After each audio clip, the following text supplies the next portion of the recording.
One of the great things about India is this tremendous interest in education. People talk about it all the time. Most parents aspire for this for their children. And so I think it's a great foundation we have as a country. In my experience growing up here, I think there's a lot of emphasis on spending time on the books and learning things academically.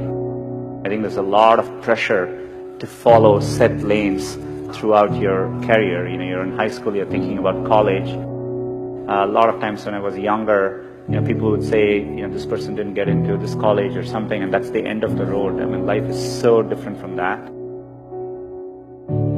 I get surprised people start preparing for IIT in their 8th grades. That's a bit shocking to me. I get very surprised people come to IITs and immediately they are thinking about IIMs and so on.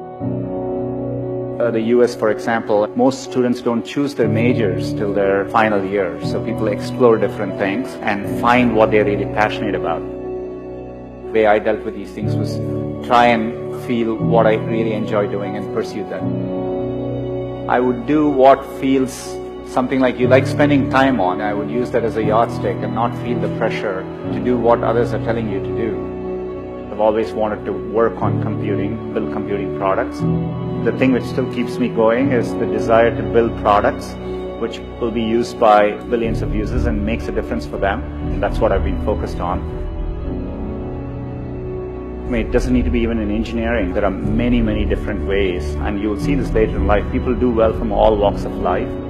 I think education needs to evolve and change just like with everything else. Getting into an elite institution doesn't guarantee success. It matters a lot, but it doesn't guarantee success.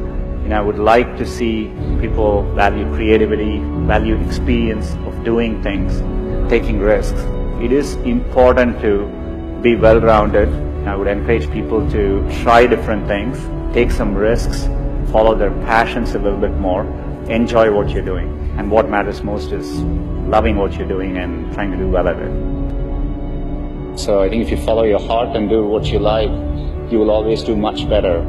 It's worthwhile taking risks and trying to do something you're really excited by. And if the first attempt you don't do it, you can try again, and things tend to work out in the long run. If you work on really difficult things, you're better off because you have no competition. Others aren't working on that difficult a problem. Even if you fail, you end up doing something great in the process. You want to aim high enough that you fail a few times. I think that's the natural part of the process. Setbacks actually don't matter. In Silicon Valley, part of the reason so many people start up a company is, starting up a company and even having failed, you can wear it like a badge of honor. And I think that's important. Culturally, risk is rewarded. So I think it's important to keep your hopes, keep your dreams, and try to follow them. Most of how life plays out is up to you, not up to what happens outside of you. And I think it's important to keep that in mind and take the long-term view.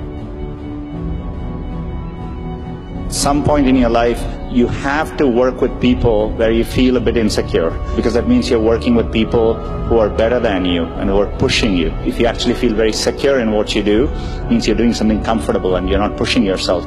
There are many, many times I've felt working with people in a group, am I doing enough? These people seem much better than me, and I think it's an inherent part of learning.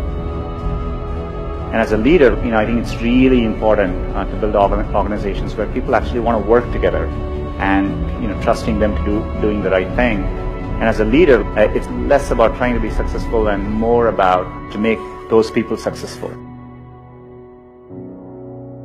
I'm absolutely, with full certainty convinced that India will be a global player in the digital economy, and it'll be competitive with any country in the world.